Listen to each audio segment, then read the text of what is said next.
अच्छा, तो आप पीटीआई के इस फैसले को दुरुस्त समझते हैं कि पार्लियामेंट से बाहर आ गए, अब पार्लियामेंट में वापस जाएंगे? देखें, जो कुछ उन्होंने किया, अब बनना है, जो कुछ भी इमरान खान ने किया, लोग समझने से आ रही हैं। सारी पार्टियां, सारे अदारे, सारी दुनिया एक तरफ है पाकिस्तान की। बाहर की दुनिया तो पड़ोसी मुल्क इनको कह रहे हैं कि बंदे के पुत्र बन जाओ।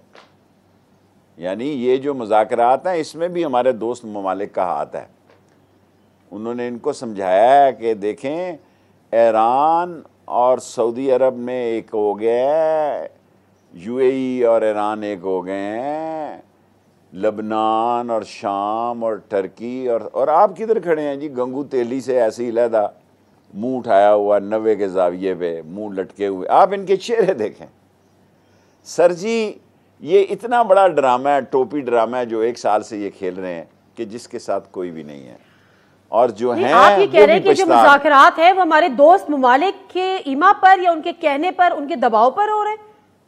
दबाव पे नहीं, समझाने पे। दबाव तो बड़ा सख्त लफ्ज है। अच्छा, तो उनमें सऊदी अरब का किरदार भी है? मेरा ख्याल है, मेरी जाती राय में है।